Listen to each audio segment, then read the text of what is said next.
morning, family. Morning. I'm an addict seeking recovery. My name is Philip W. Hey, Phil.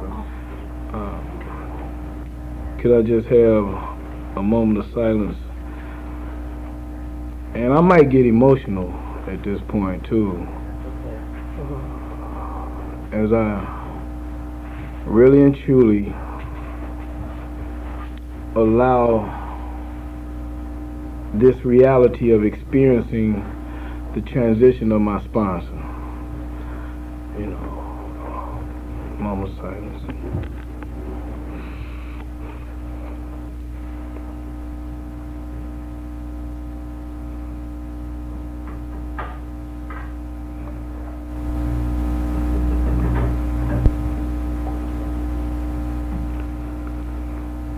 Thank you all. This is a surprise to be doing this, for this to be my first time at this convention, and to walk here and to have someone to ask me, you know, if I would share. In Narcotics Anonymous, you know, I've learned in my experience, and my clean date is September the 18th, 1989. And since that time, you know, my journey has been one day at a time. To come here to, and I love the theme, we grow with love. You know, that means a lot to me. Let me say to the newcomer, if there's anybody here new, you are the most important person at this meeting or any other Narcotics Anonymous meeting, because we can only keep what we have by giving it away. Our third tradition states that we can make meetings whenever and wherever we choose. We as a fellowship just ask that you don't leave 5 minutes before the miracle happens. If you don't believe that the program of Narcotics Anonymous is working for me in my life, don't you use drugs, make meetings on a regular basis, and watch it work in your own life. You know, my home group is the Never Again group of Narcotics Anonymous, and we meet every Sunday from 6 to 8 on Davison and 14th on the west side of Detroit. So if you're ever in Detroit, please come out and share with us. We would love to have you. You know, faith versus fear, is that right? Yeah. Faith, I think, is, since it's versing fear, it's like they're in conflict, you know. I think sometimes that my understanding of faith is really unfound. See, because my faith is never and ever, not never, but ever increasing. I have an ever increasing faith in this process as I practice these principles to the best of my ability, the honesty, the open-mindedness, and the willingness. And in building faith, a lot of times it's stuff that you hope for, but you don't never see, but you know it's there. That's my understanding. My concept of God is loving and caring, and also it's more than that. Because, see, I was over at the hall. I just left from over there where the speaker was last night, and I was reading that, and it says, and this is just for me, don't let this reflect on anybody else, this is my understanding, and I read that up there, and it says, continuing the work of Jesus, simply, together with God, for God, or something like that, but I know it's about God. And I say that because, you know, this is a new experience, this recovery thing. When I look at the coming into the moment, see, you know, coming into the moment, and that's how I've learned how to put my recovery into practice. A lot of times I have to come into the moment, and qualify myself as an addict took me 23 years because I never knew it.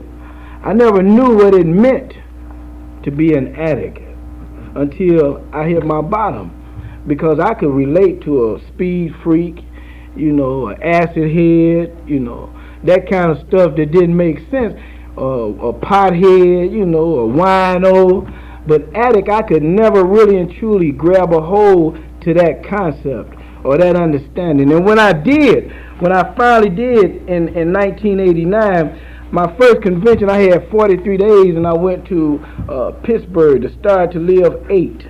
That was the first convention that I went to. And then going to that convention, I mean, like, it was a lot of people. Detroit was traveling. They was going to conventions and conventions back in them early days of my recovery. And going there, having the experience of making those marathon meetings and those workshops, and I was still in treatment. And when the person that was my sponsor then walked up to me in my first home group, which was the Other Side group of Narcotics Anonymous, he walked up to me and he said, would you like, he said, can you drive? I said, yeah, I can drive. He said, you got a license? I said, yeah, I got a license. He said, you want to go to a convention? I said, what's a convention? Because I never knew. And I went back to the facility and I told one of the monitors that this guy walked up to me. He wasn't my sponsor at that particular time, but I made him my sponsor. And he said, well, this guy asked me to go to a convention. The monitor, who had about 9 months clean, he said, man, you're going to love it. You're going to love it, man. Go.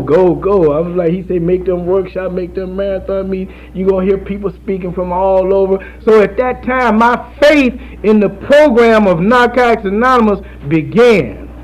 I began to have faith in the program of Narcotics Anonymous by experiencing what I had experienced with 43 days clean, walking down that aisle when they're welcoming the newcomer. That meant so much to me, and being a part of that, you know. And my best friend Robert just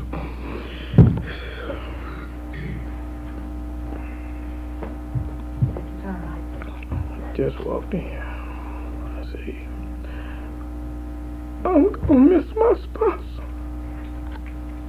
Physically, I'm gonna miss him.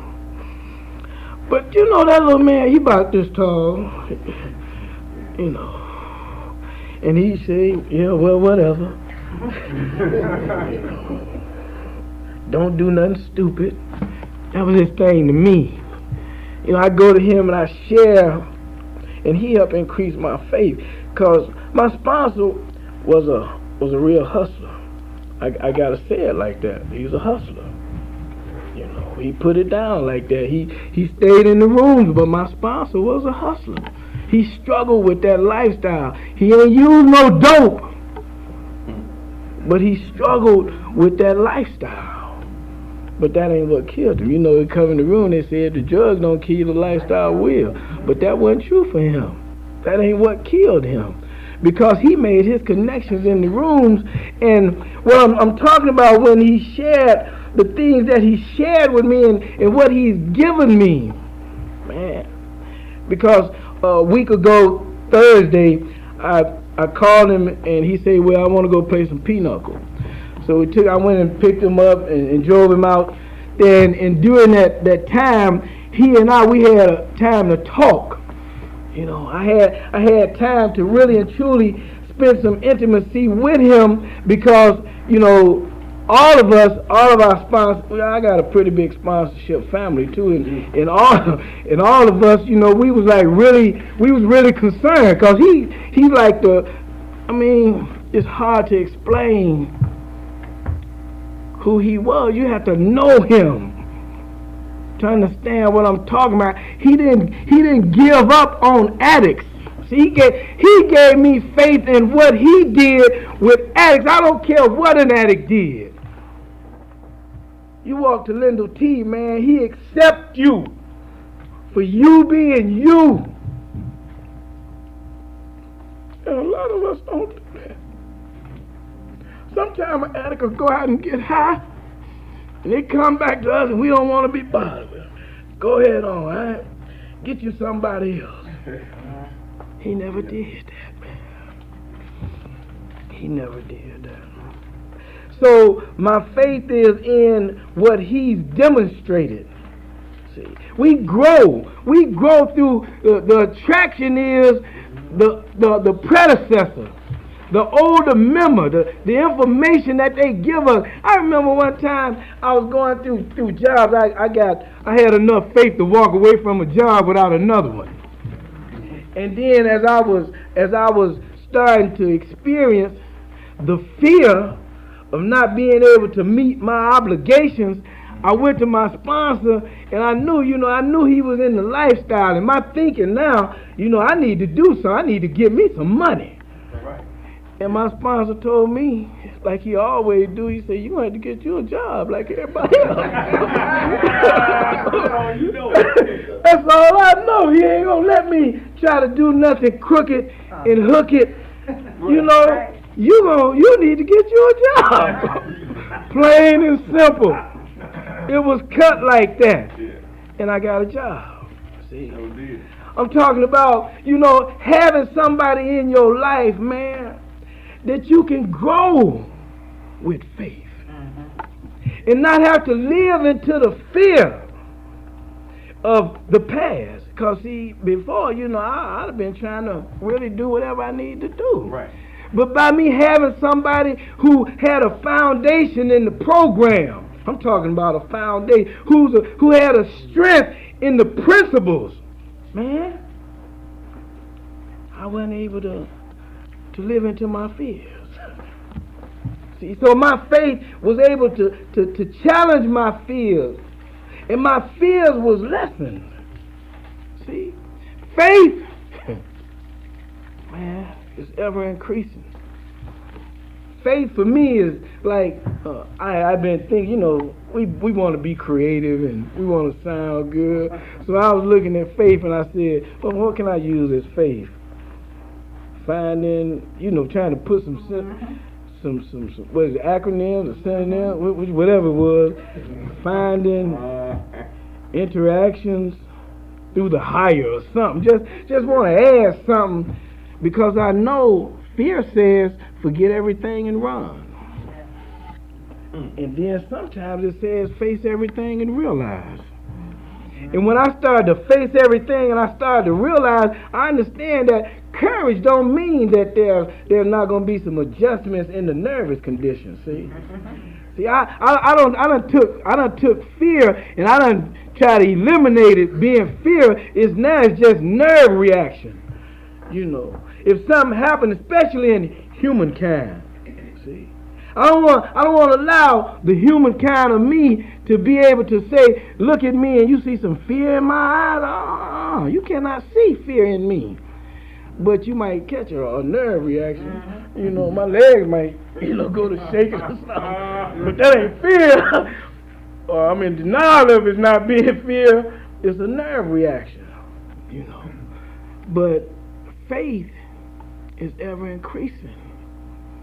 If I don't know what's going to happen, I got to put into the practice of belief to see that it has happened before it has happened. Like we're going to make it back home safely.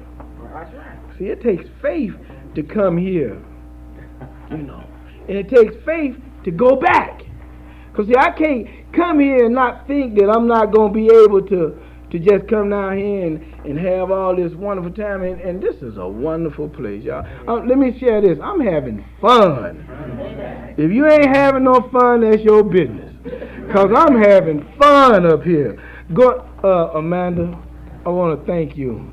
I met Amanda down by the tree. And when they first told me about the tree, I was a little bit, skeptical. I'm like, okay. Well, they're talking to me about a tree, right? So I went down to the tree, man, and it was beautiful. And I went to investigating the tree. So I went all behind it and everything. And it looked like the arms, the branches, the way that cross is, it looks like it's going around to the back. And there's some more trees hooked on the end. And I'm like, wow, what is this for real? And then going up on the deck and going out looking across the water. Man, that's beautiful. And I'm recording this, so I can take it back home, and I'm doing my documentary so I can go back home and show it to my wife and my children. We're going to all sit around and talk about it. And just maybe, we could possibly come up here for the family thing in August. It's a vision. I gotta have faith and no fear to see that come to pass. Because I know if putting it into practice, and I do want my family to experience this, because this is just something that I shouldn't be selfish about. So let me share a little bit about how I got here in these working of these steps. The steps certainly are the solution. If I don't practice the spiritual principles that makes up the steps, I won't do nothing. That's how I learned to live this Narcotics Anonymous way. I live it, man. This ain't no game for me. This ain't no joke for me. I ain't in here to talk about what all I got and what all I do, and I do some things. But that ain't what's important. What's important is learning how to live drug-free just for the day, to stay clean, man. That's what's important, because see, all of this can become, the good times can be a trap too. Ain't that what I'm saying? Somebody in the church. They can be a trap too, And then if I'm really and truly understanding this grieving process that I'm going through, and I'm going through a grieving process because, see, my sponsor is gone on to the next life. But he shared with me, like I was saying on that Thursday night when we was sitting back, he didn't want us to be all discombobulated about what was happening to him. See, I'm talking this kind of faith that he's demonstrating me. I don't know when I'm gonna leave, but whenever I go, based on the information and his experience about accepting his condition, life on his own terms, I got enough faith, man. I got enough faith to know that it's going to be I can't change it no way. When it's going to come, it's going to come. This is for the certain. The only thing that's in life is certain is at some point you can live 300 years. At the end of that 300 years, you got to go. It's going to be an ending to this. But looking at him when he was sharing, and don't y'all be sad. Yeah. And my thinking is, man, you can't tell me not to have my feelings. That's why I ain't say that, but I certainly had them thoughts. Right. Because it's about what you have shared with me over the years. He picked me up when my first sponsor, the one that took me to Pittsburgh, he stepped away from the rooms, man. But he had enough, I guess, respect for the process to let me know that because he wasn't going to be in the rooms, he wasn't going to sponsor me no more. And he had been like a dad to me, man, and he was younger than me. So when he told me that, I was hurt. And I was walking around and I was without a sponsor. And I went to one addict that I knew from my days in the streets. And some of y'all might know him, Donald H. I went to Donald H. and I asked Donald to be my sponsor. And Donald said, man, I'm your friend. We know too much about each other. That wouldn't be a good thing. He said, I'll help you out any way I can. But, Right. So I went to Lindell. I said, Lindell, I don't have a sponsor. He said, yes, you do. You got one now. He ain't think about it. He responded because he knew that if you don't have a sponsor, you in trouble. Okay. You better turn around and look and see who really sponsoring you. Because that's what it is. Okay. And I didn't want to be that individual because I got faith in the program of Narcotics Anonymous. I've learned how to live this newfound way of life, man. Before I came into the rooms of Narcotics Anonymous, man, I didn't have no marketable job skills. I didn't have no formal education. All I had did for 23 years of my life was use, abuse, and misuse. And if I wasn't getting high, I was trying to figure out how I was going to get high. I was living in illusion, fantasies, and on ego. When I came into these rooms, y'all started talking about here's a pen to pop that ego. So in popping my ego, I learned how to live with humility. I got some humility today, man. I don't ever allow myself to think that I done got so far out there, that I got it going on like that. If I did, I wouldn't have to try to make sure that I collect myself into the here and now. This is what's important to me. This time that we sitting down right here now, today, this is what I'm strengthening myself on. Because it is some fear that's saying, man, look, man, ain't nobody else gonna sponsor you. Don't nobody want to be bothered with you. Yeah. Part of that's what it tells me. Yeah. You know, I come from a place where that was low self-worth, man. Low self-esteem, no esteem. So building this up and having somebody to take you face value as is all the way around, and now they gone.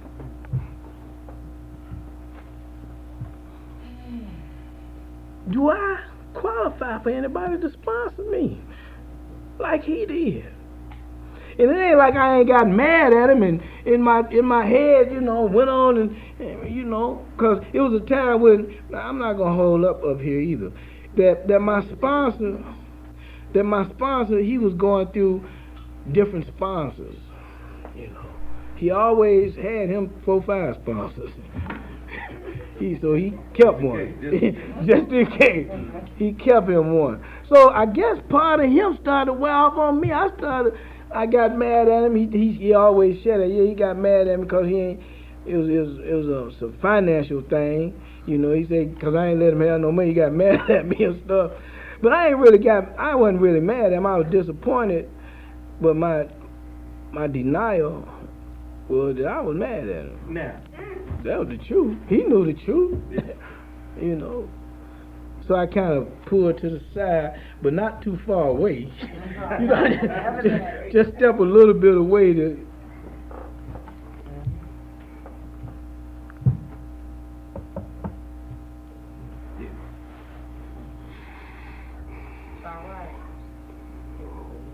You know, they done made some arrangements or something I've heard.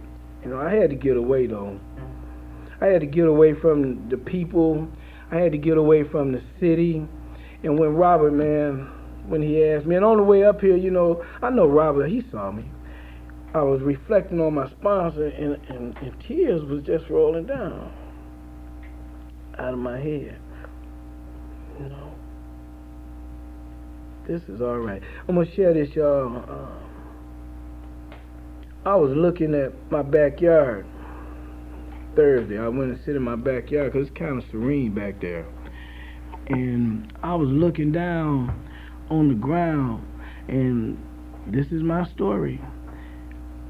And it seemed like the grass, the whole blanket of the grass, just grew enough for me to see it grow. And I asked Dan and his wife, was that possible? And he said, it's possible. But just for that moment, man. And Dan say, it's telling you that life goes on. That's probably what it's telling you, that life goes on. I saw a golden bird. Anybody ever seen a golden bird? What's a golden bird? I never seen a golden bird. I was walking down the trail, and a little golden bird flew across there. I'm like, what is this? And then I saw my favorite birds, cardinals. Man, this is wonderful, man. We grow with love, y'all. I'm an addict seeking recovery. I don't know if I helped anybody, but I'm helping me. And in me helping me, I'm an addict. And if you're an addict, you might be able to identify through what I'm sharing. You might have the same hope that I'm getting right here, man. I got a newfound hope today. That God didn't bring me this far for nothing. He just seemingly gave me the best sponsor in the world. And so now I'm going to have a better sponsor in the world. But it's going to come in God's time. But I'm going to have to do my part because I'm not going to be without a sponsor. And I got a big sponsorship family. I need to say this again, and we gonna work through something. So sure. We got to keep our sponsorship step study going on, because see, we do that. We practice the step. I'm talking about for my first 7 years of him being my sponsor. We went to step study every 2 weeks. It was twice a month. Twice for 7 years, man. And we go through the steps. And it works in the step study guide to learn how to incorporate them. So even though by us being misfits, because we're a bunch of misfits,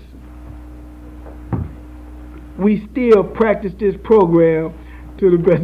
Y'all not misfits, are you? So y'all can identify. Okay. So see, never alone in this program. Never alone. So again, y'all, I really want to thank you, Derek. I don't know why you did it, man, but thank you. For real.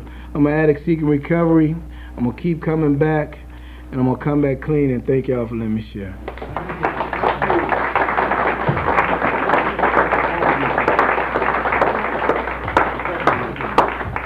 All right, I'd like to introduce our next speaker, Amanda.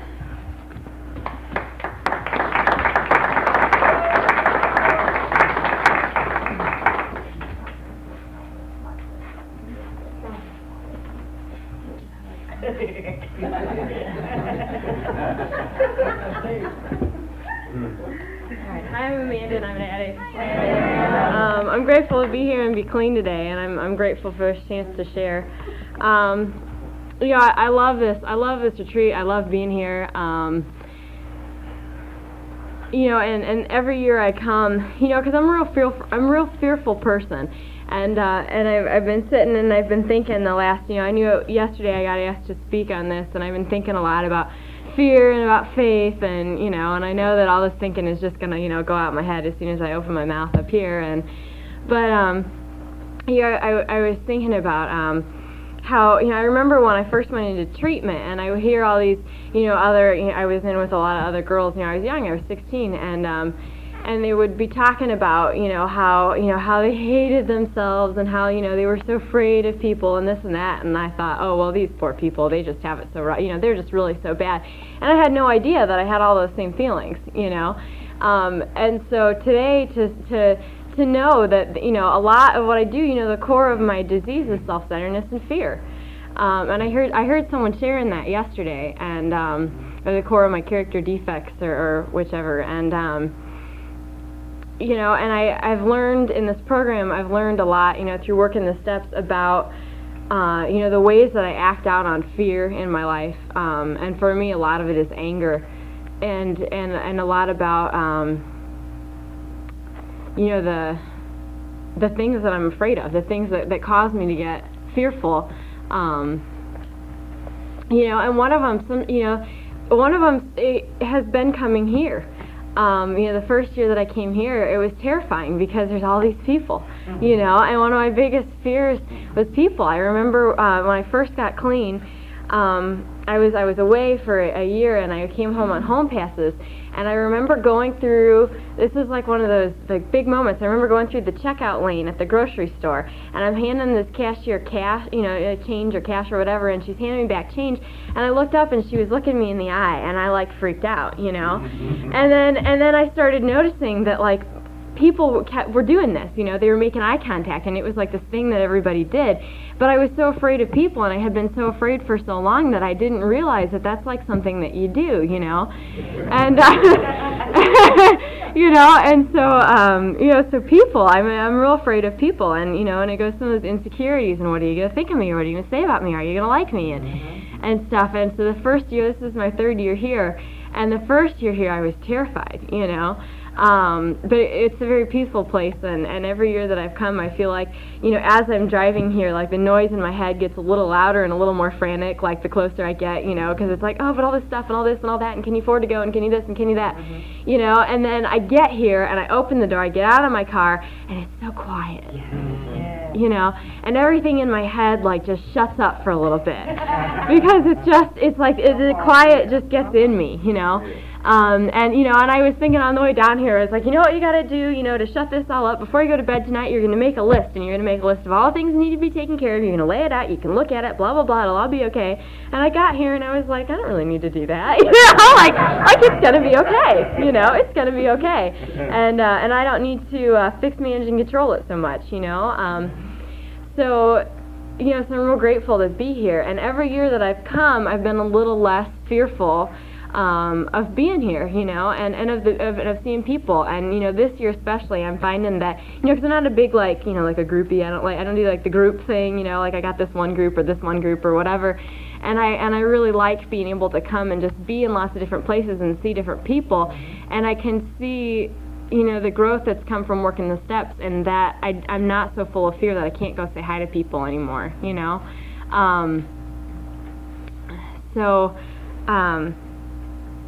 You know, and I was looking through the book last night. I'm like, I don't know what to say about this, you know, and I love in our book it says that fear is a lack of faith, you know, and I tell myself that a lot. I like, you know, little one-liners because they're easy to remember, you know, and they go through, you know, like real quick, little things I can say, and you know, I like that one because when I do get, you know, a lot of times I get fearful, you know, of people, and I get fearful of places or whatever, but I get fearful of, you know, like life, and like what, you know, am I making the right decisions, or what's going to happen, or, you know, and I've had a lot of real fearful things happen, you know, lately in my life, you know, you know, how is this going to turn out, or am I doing the right thing, or, you know, how am I going to, you know, financially make this happen, or, you know, and, but I found that it works out, you know, because, you know, I understand that there's a higher power working in my life that has a plan for me, and I don't understand it all the time, you know, and that's where the faith comes in. I don't understand it, but I've learned that there's something, you know, as long as I keep doing the next right thing, and do the work that's in front of me to do, things work out, you know, and I don't know how, you know, I'm a student, and I've, you know, that's like kind of a scary thing sometimes, and, you know, sometimes I found that, you know, I get, just when I think I'm not going to have time to prepare for a test, I get a little block of time or something, you know, or when I'm not sure I'm going to have money to pay tuition, you know, I get some mysterious check for something that I didn't think was ever, you know, I've forgotten about, you know, and things, they just have worked out like that in my life. So I know that things are going to be okay, you know, and when I think about faith, I think about, I don't know, if maybe I heard this analogy, or maybe I heard it related to something else, but I kept thinking about a light switch, you know. I have faith that when I walk up to that light switch and hit the light's going to come on, you know, and I'm no electrician. I don't know how the things go through the wires, and I don't understand how it hooks up to the generator. I don't understand that shit. I don't understand how it works. But I know that when I hit that light switch, I trust that the light's going to come on, you know. And I guess that's how I understand, you know, faith, is that I don't always understand what plan my higher power has for me. I don't understand, you know, what's going to happen or what's going to come of this, you know, and in painful situations too. I don't always understand, you know, why this has to happen, or, you know, I had a grandmother that passed away recently, and prior to her passing away, she, you know, she was 95, and in January she had some health issues, and like, you know, we thought she was dying, and it was really watching, you know, her, she, you know, had like a stroke and had fallen, and, you know, fractured her back and was in pain, you know, it was miserable pain, and it was really hard to watch her suffer, and it was the first time since I started to develop, you know, an understanding of a higher power for me, that I had questioned my faith, you know, because how can a power that I believe is loving, caring, and greater than me allow this to happen to somebody, you know? And I hadn't questioned it until then. And I think, you know, there were some people that had, you know, that were sort of concerned, you know, or whatever, you know, one meeting I go to, and, you know, well, like I shouldn't feel that way or something. And I'm real grateful that I have a sponsor in my life who allows me to be wherever I am, because I'll learn from it, you know, and I'm real grateful for that. And so, you know, and so I spent a couple weeks, you know, kind of like, you know, and I heard someone else share about this recently too, and I love it when I hear things that I, you know, like this in meetings, because I know that I'm not alone in having questions, you know, questions of faith, you know, and how does this work? and I shared about it in meetings because I've learned that you need to share about stuff even if it doesn't sound good. You bring it to the table and you share about it. And sometimes I heard someone say one time, I'm carrying the mess, not the message, and I like it. I like that. But so I shared about it, and someone shared with me. He said, I decided that my higher power. This is what worked for him. Was that my higher power isn't in control of all of the things that happen, but my higher power is there for me to help me, help guide me through what does happen. And I don't really know how, I don't know, but somehow that made it okay for me, and it helped me get through that little questioning period, and I'm okay with it today. And she did, and like I said, I don't always understand my higher power's plan, because maybe that was what she needed then, because, and whatever, but then she ended up recovering from that, and she came back just long enough to, I saw her make a couple amends that she needed to make before she passed, and she died in her sleep, so I see, evidence of, this higher power working, and even in lives of people who aren't addicts, everyday people, and it's really cool. And I was thinking about, faith in the program. I heard when I was listening to you share, and I get faith. I think I learned faith in the program when I started getting a little time in here and seeing newcomers come in, because I could see the change in them more than I could see it in me. And I could see newcomers come in and get a little better, and I could see that the program was working for them, and then I really developed some faith in this program, and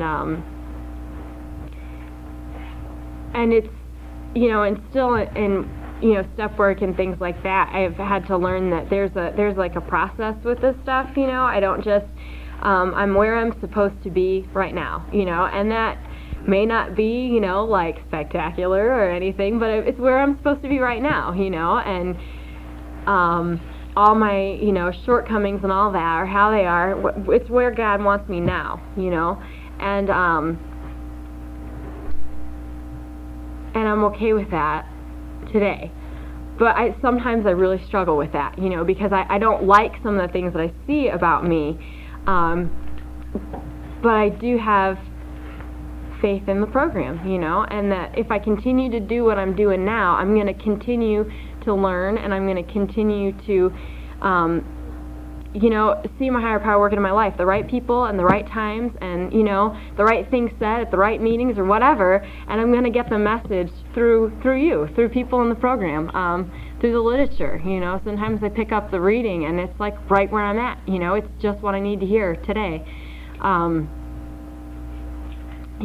there's ways that my higher power works to get a message to me, and I know that in coming up here, I was taught that you don't say no to an NA request, reasonable one, I guess, but, I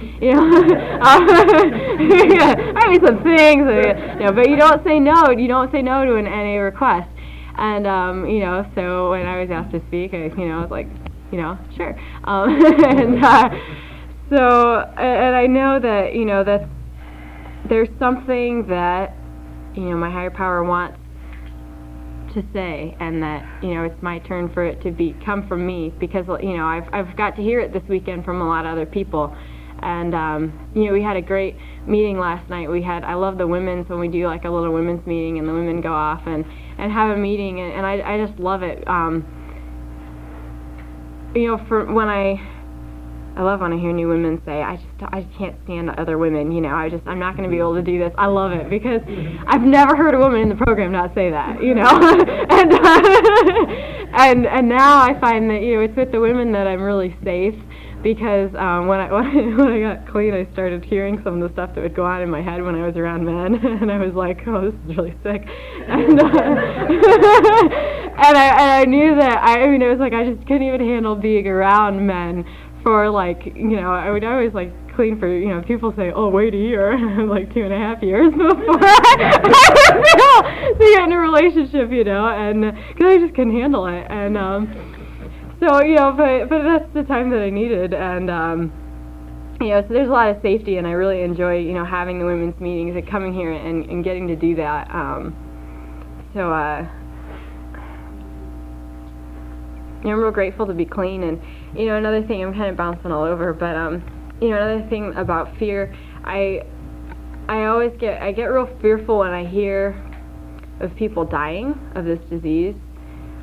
There was, I think it's been a couple of years ago, or a year and a half or so, but there was a woman in the programs that died, and it scared the shit out of me, Everyone I heard I had a counselor once that said, your next use is only this far away. It's only an arm's length away all the time. And knowing that, but for the grace of God, there go I, that it's that easy for any one of us to forget, and I don't ever want to forget that I need to come to meetings, that I need to do step work, that I need to read the book, that I need to pray, I don't ever want to forget that I have to do those things and think that, I can just, go have a life now, I'm better, and just go have a life and not have a recovery, and, because I'll lose that life, and it really scares me when I see that happen, because I know that it's so easy. It's so easy for people for an addict to become complacent and forget. It's so easy, and I don't want it to be me. And I had, so I spent some time at work in the bathroom with my Just for Today pamphlet, for a while, just for today, and it's not even a matter of, having a desire to use, but even just that fear that someday I might, and that's why it's so important for me to keep it just for today, because when I complicate things, when I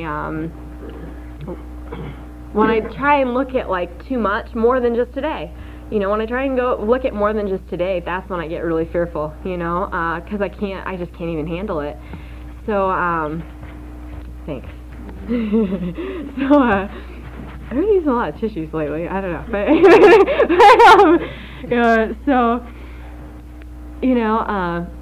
I've lost a couple of using buddies in the last year too, and I was talking about it last night some, and I didn't have as much fear for that, but I do have a lot of sadness.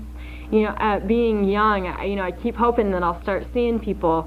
In the next several years, I'll see some people in meetings. I have that hope, and instead I keep going to their funerals. And for me, it makes it more real. This is a disease, and it kills, and it makes it very real, and so it's good for me to keep, I don't want to think that it's because of one thing or another, I need to tell myself that, it's because of this disease, that's what takes them out, and other people may say that, oh, well, it was this, or oh, well, it was that, but I know. I know. It's someone, you were just saying, if it's not the drugs, it's the lifestyle, it's the thinking, and, I don't want to live like that anymore, and so I get those kind of reminders, and, I've heard so much good stuff this weekend, and I keep hearing it, and just wanted to parrot it, but, someone else saying, sometimes it takes one of us to die for the rest of us to live, and, I have some faith that, I'm real grateful that I got a chance to live, that I got a second chance, and I have some faith that if I continue to work this program and use a sponsor, I think sponsorship is just creates a foundation for us. I have one other person that I can always count on, and even that was something that in the beginning I was real fearful, because this is another person, and I was afraid of people, and when I did my fourth step and my fifth step, really, and I shared that, it wasn't until then, and I'd been working with this woman for a while, I can't remember how long, a couple years maybe, and it wasn't until I did my fifth step with her, really, that I wasn't afraid of her anymore, that I, opened up to another human being, and I really established then. And like I said, I don't know how long that was. It was at least a year, or more. And, and that taught me to have relationships with other people.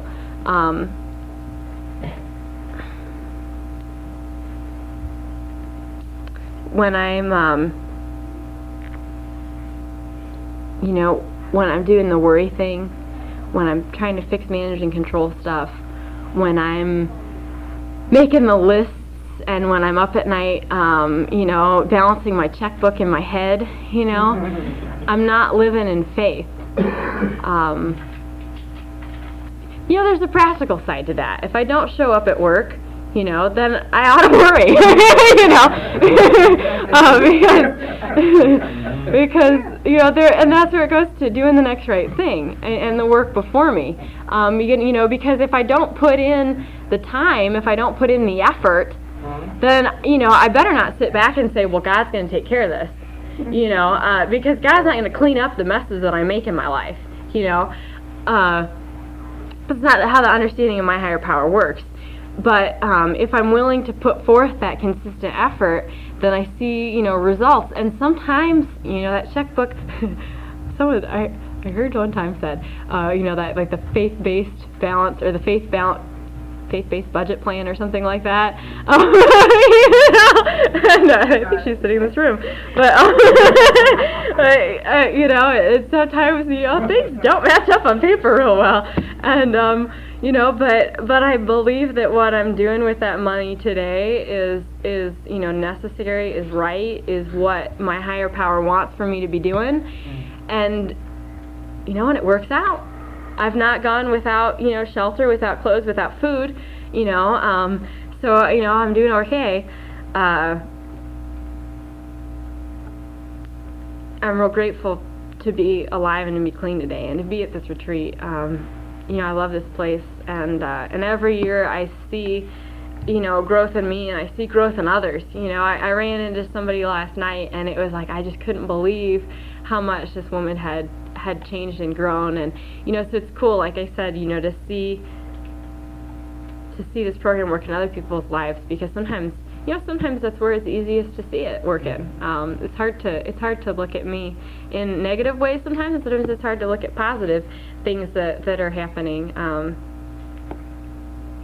And one of the other things I love about our program is that I can have the faith in my higher power. I like the freedom that we have with that, and I've always liked how we have this understanding that whatever God works for you is fine, and whatever God works for me is fine. And we may have real different ideas about what God should be, but because the God of your understanding is keeping you alive, I'm not going to fuck with it, and so. And that's like real, and I think that is just so important in our program, because we come from such different backgrounds and from such different, we come from such different places. That it's so important, I think, that we have that kind of, that freedom, and I've always really liked that.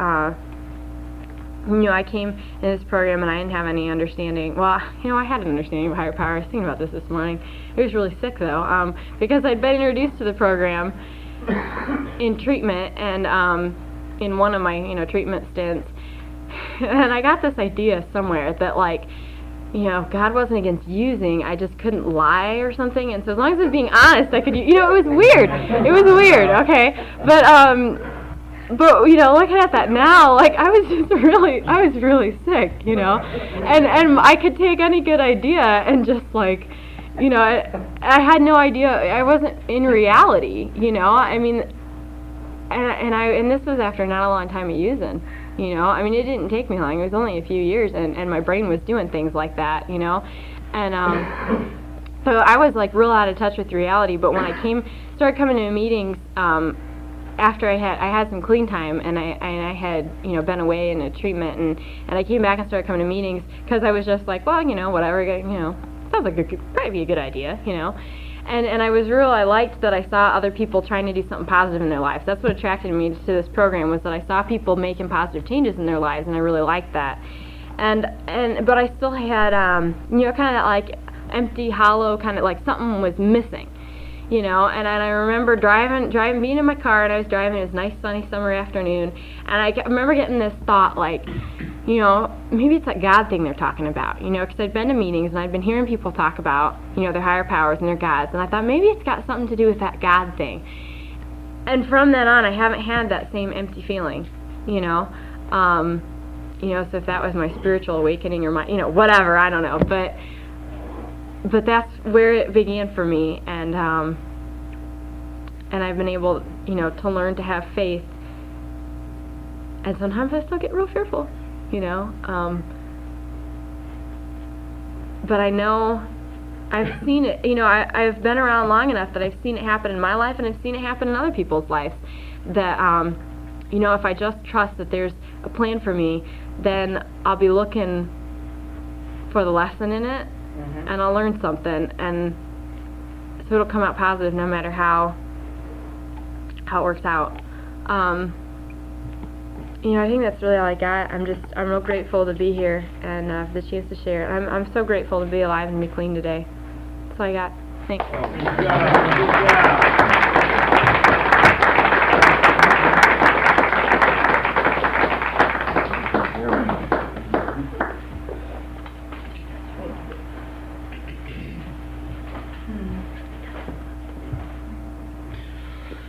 Thanks, Amanda. I think we have a little time left, so if somebody, I'll leave the podium open if somebody would like to come up and share on a joy or experience or whatever you want to share about. The podium is yours.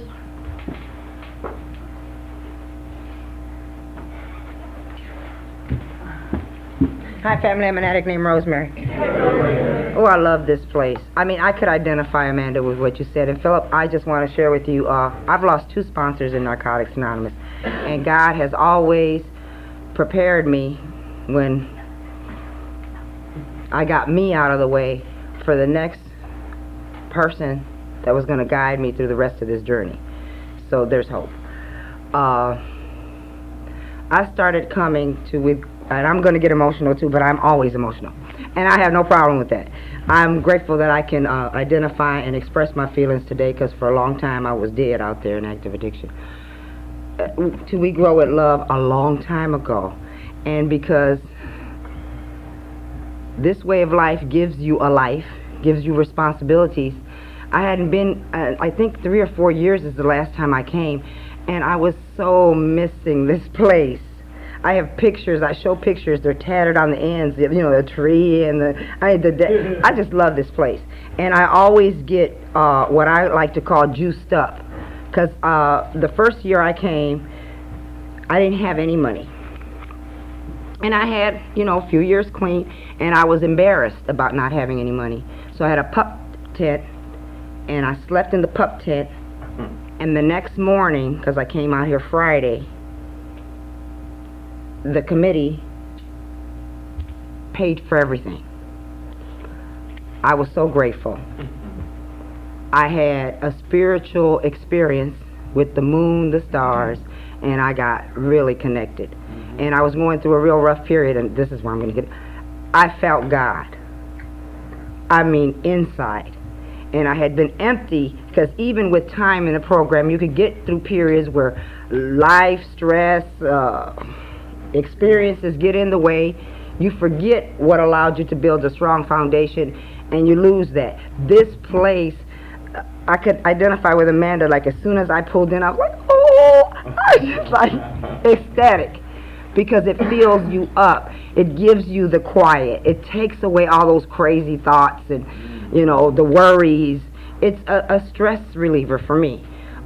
So again, I called my sponsor yesterday and begged her to come to get me and Gary. She lives in South Bend, just so that I could be here this morning, at least part of the, because I have some commitments and obligations to Narcotics Anonymous that I take seriously, and we got an event Memorial Day out there in my area.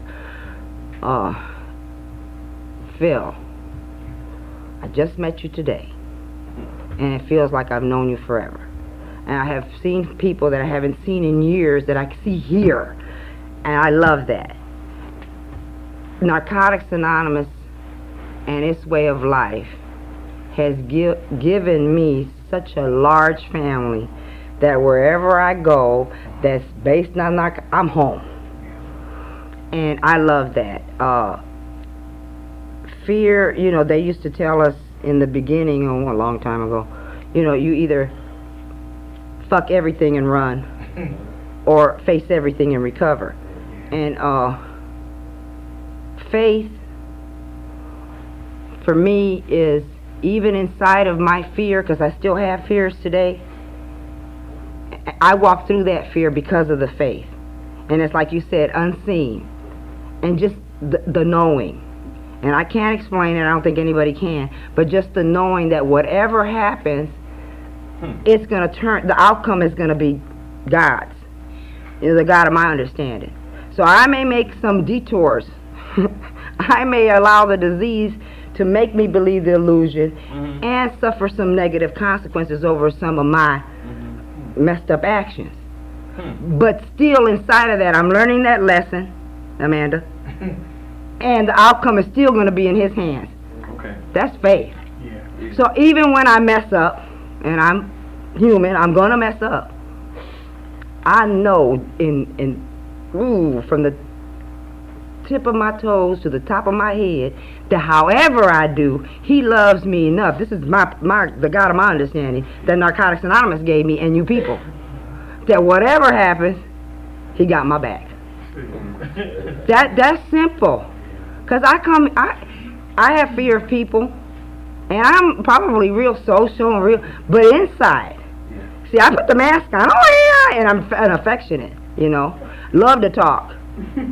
However, it doesn't feel the same on the inside. I'm still like, okay, are they gonna like me, or you know, they're gonna say something negative? Am I gonna have to talk out the side of my neck? You know, they're gonna bring something negative. You know, I'm into this like energy. You know, if it feels wrong, something's gonna happen. I'll be like, oh, okay.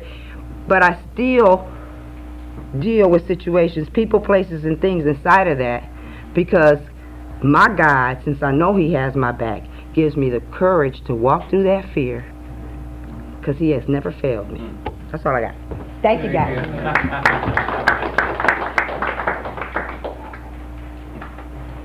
We still have 15 minutes before this workshop is over with, and just to let you know, if you do get up there and share, you are being recorded.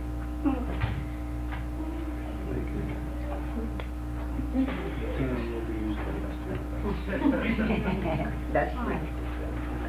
I'm not going back up there.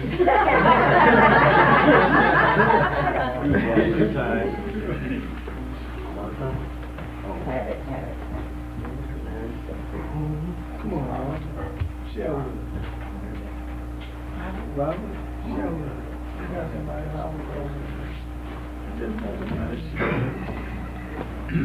Hello, family. I'm Addict called Howard. Howard. I'm truly grateful to be back here once again. It's truly a good experience, you know, just to experience life, you know, to be on this side of the ground. You know, this is just beautiful. This place, it brings a lot of joy to me. I made a lot of changes in my life here.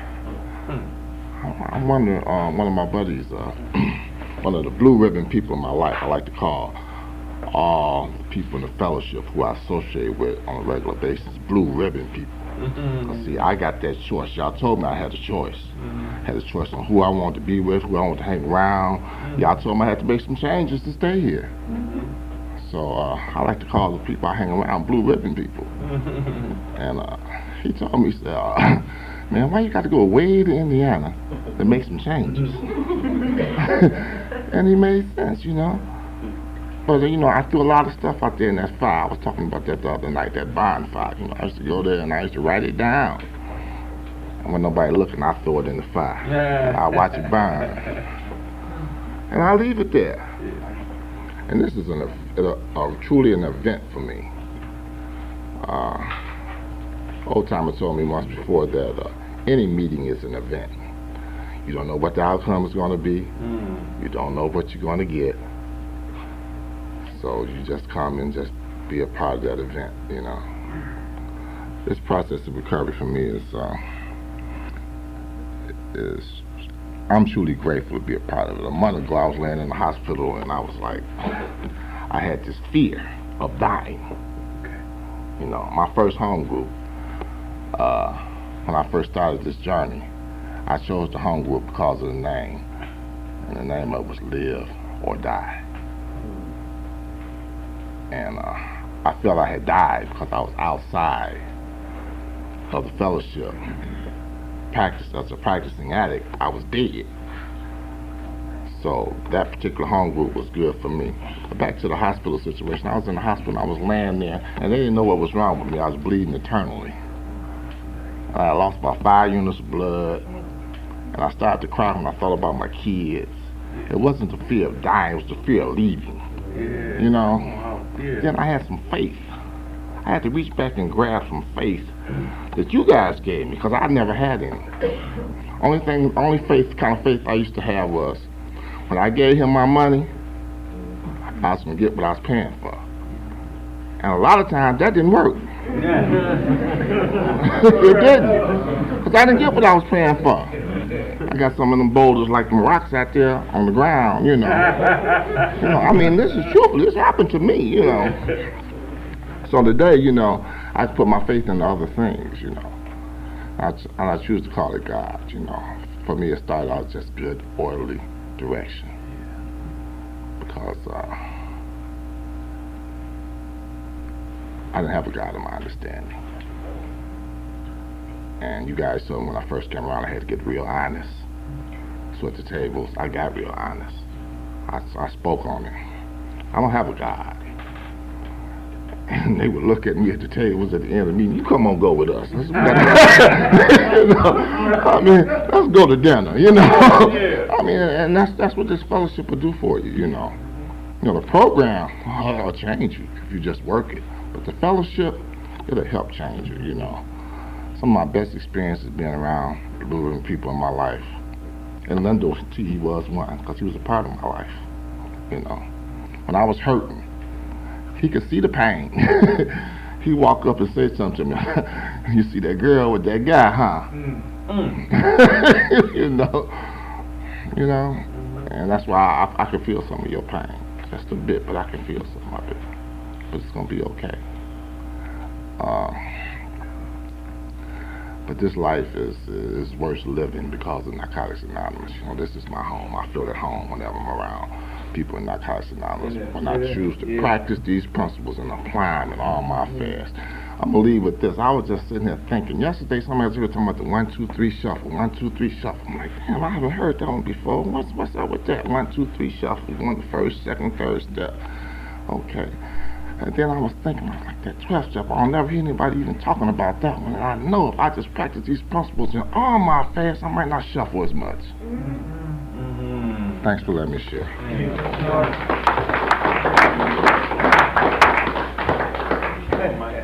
Come on, Mike. I was gonna say, let me say something real quick.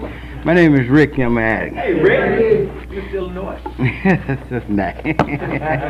I want to share this because I had opportunity, but I didn't fully get into it. I had shared this with my sponsor while I was traveling up here, and he was out eating with his family, and I didn't think that was the right, appropriate time to talk about that. But also, I also found out that the group is a more powerful vehicle. So throughout my trials and tribulation, I found out to share it to the group and let people know.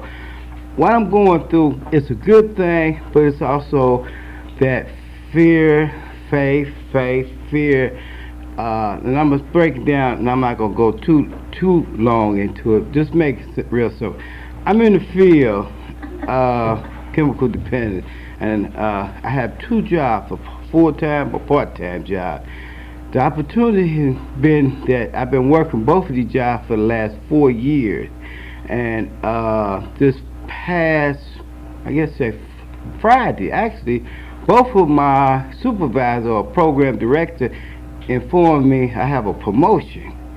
Now, you know, I was honored, over the last 4 years, and I give it all. Just like for me coming up here, I took the guys out play softball. Guys ain't been, in treatment, ain't played softball 10, 15. I dedicate myself, say, okay, I know I'm going to be getting here in the pitch black, in the being dark, I still chose to do this. Yeah. And, but both of my program directors say, okay, we're going to give you promotion. But what is involved in is I might have to give up 1 to 2. And for the last, actually 4 years, we have these both income. I got married, I got a family, all these stuff comes in, being a family, that all these unexpected things comes up. So part of me is that faith of it, it's going to be okay even if I have to give up one of these positions, and it's going to be an increase, but then again it's going to be a decrease, because when you combine both incomes,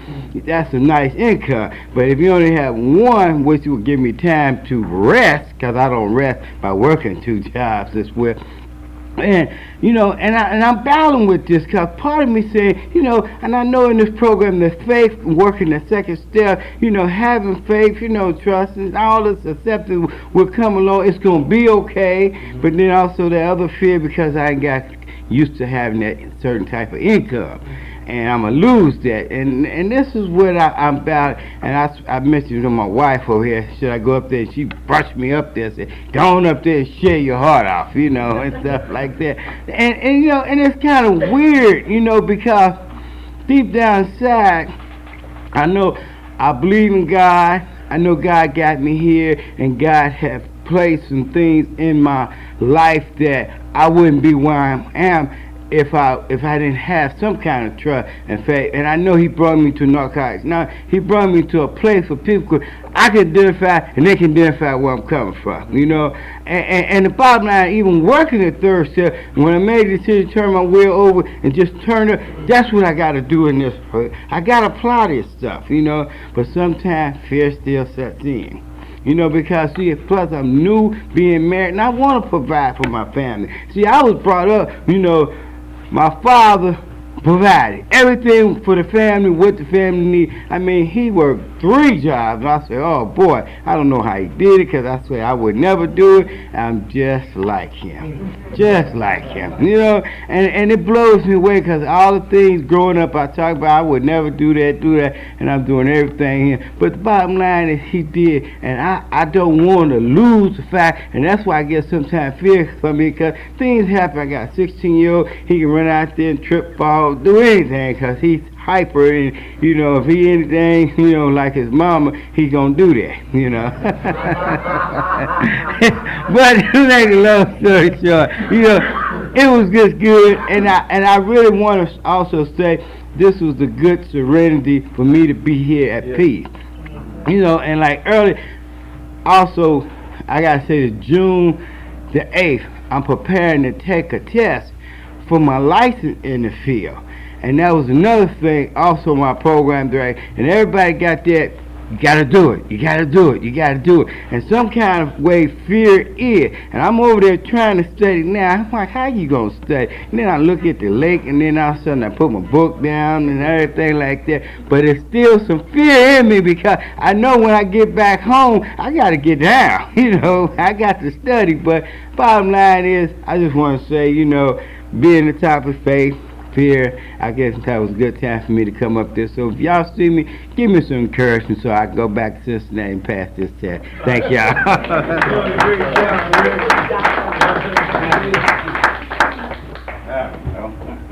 Hi, my name's Mike. Hey, Mike.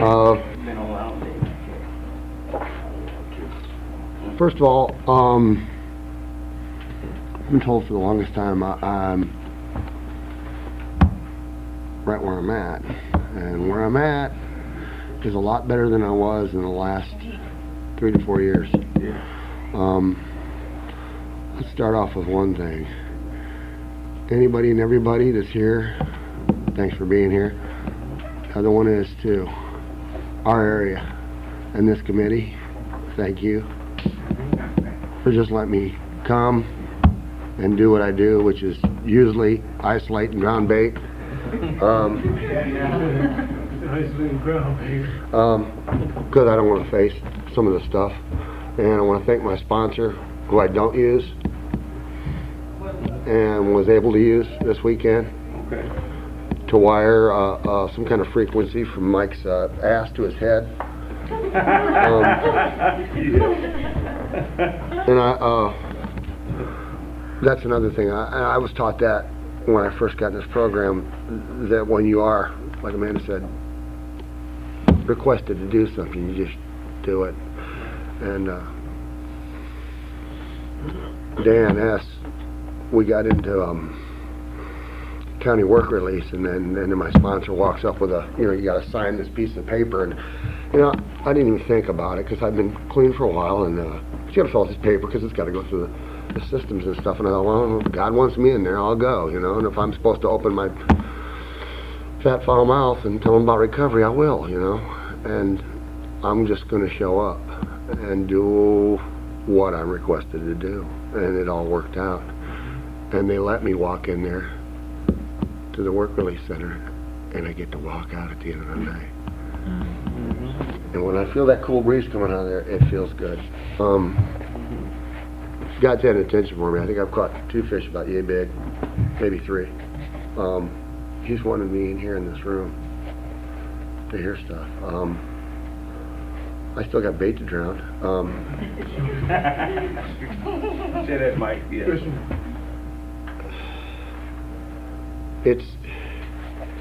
It's getting better, but I don't know. It's me. It's some kind of fear that I live with, and I'm trying to get over it. But everybody's been really patient with me in this program, and I'll get around to getting around. And I want to thank my significant other too for being patient with me too, because I know I'm a big pain in the ass. That's just the way I'm geared. But no, this has been a real. For me, I've been coming here on and off, and if God wills, I'll have 6 years clean, and hopefully between now and then I can get on some serious step work. Because complacency is my first name, and procrastination is a form of patience, and I'll get around to doing something. But no, just thanks everybody. That's all I got. Thanks, Mike.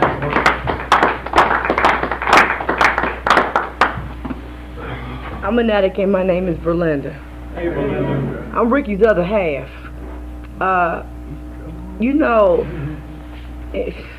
God's really working. This was my first time here, right? Last year about this time, my husband came up here by himself to do a lot of thinking because the following month, next month, is our first year wedding anniversary. We got married June 10th, 2006. And I told him, I said, well, I want to come up this year, right? I'm so grateful for recovery because in my youth, I didn't get to see birds flying. I heard them chirping. I was up long enough to hear them chirping because I didn't want to go to sleep. But I'm talking about to wake up and see the sun rise, right? And be up long enough to see it fall and then lay down and go to sleep. This is a beautiful thing, right? And I took that walk to see that tree, and it freaked me out and it amazed me, right? Recovery has been so good to me, and I've been clean. If I live to see it I'm claiming it. July 12th, I'll have 11 years. And in the beginning part of my recovery, I had a lot of fear. But my fear was based on the unknown. I didn't know what was going to happen being in this program. I didn't know that the beauty was going to come out of it, right? But in working my steps, I found some faith. I relied on y'all's faith and y'all's God because I knew of God, but I didn't have my own God. So it's like I've learned through working my steps how to step out on some faith, regardless of what the fear that I feel. I can have fear, but if I stay and procrastinate it long enough, it'll prevent me from stepping out on faith. Now, he talked about how he's trying to provide for his family, right?